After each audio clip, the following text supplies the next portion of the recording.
we're just kind of getting started up here. We need audiences, so please come out. If you tell them you know me, I'll get you in for half price, all right? And, ladies and gentlemen, the director and one of the cast members is your next comedian. Please give it up for Mark Austin.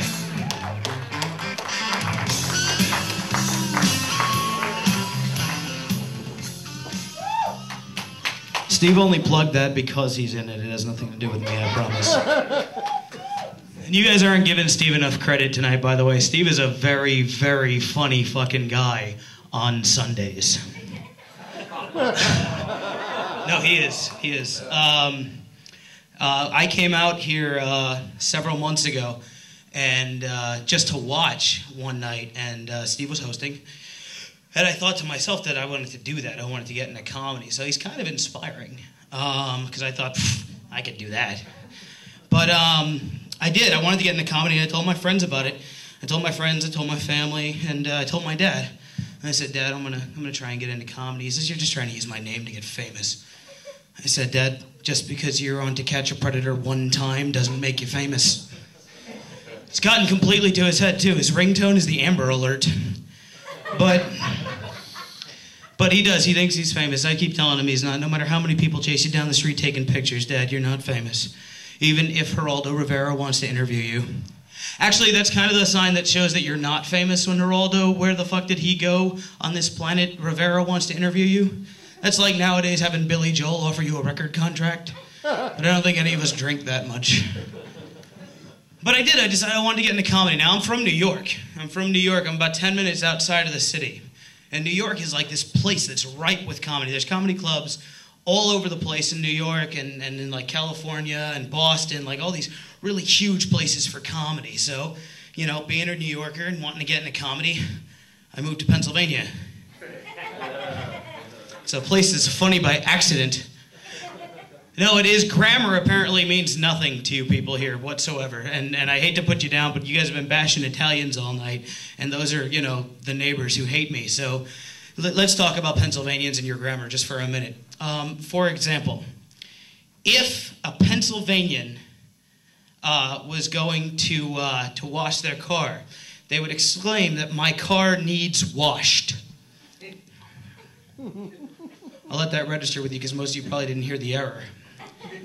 My car needs washed. So to be doesn't exist. Nobody here uses to be. Nothing needs to be done. Shit just needs done. And I was thinking about this. If William Shakespeare had grown up here in Pennsylvania, he would have simply written or not. Oh, there's the laugh.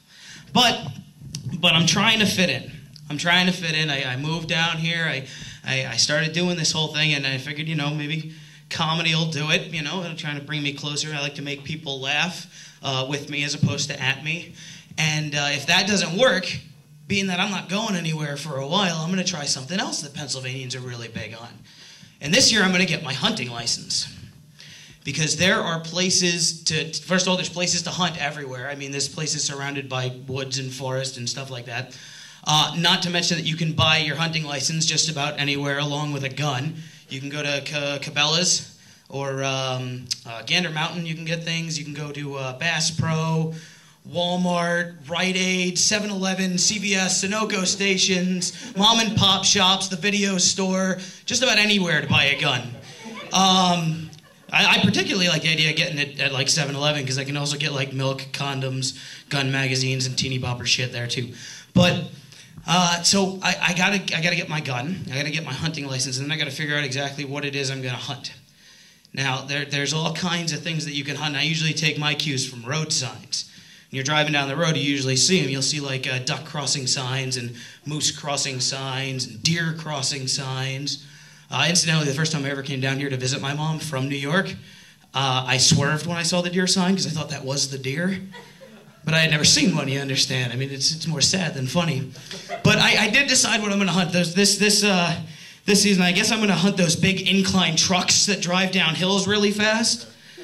But, well, there's plenty of them out there. We think the deer are overpopulating the area. But they seem a little big. And so for now, just to kind of get into it, I'm gonna hunt slow children at play. Because I just figured they'd be easy to hit and smaller. I don't have anything against slow children. I was a slow child. But it's the road sign in that particular instance that annoys me, because it reminds me of another road sign. I don't know, you've probably seen it in like local neighborhoods. It's this one that just simply says, "Watch children."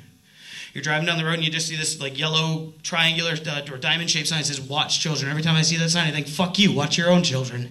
Can't you see I'm doing 70 miles an hour down your 35-mile-an-hour speed limit? You think I have time to slow down and babysit? I'll watch your child in the back fucking my rearview mirror.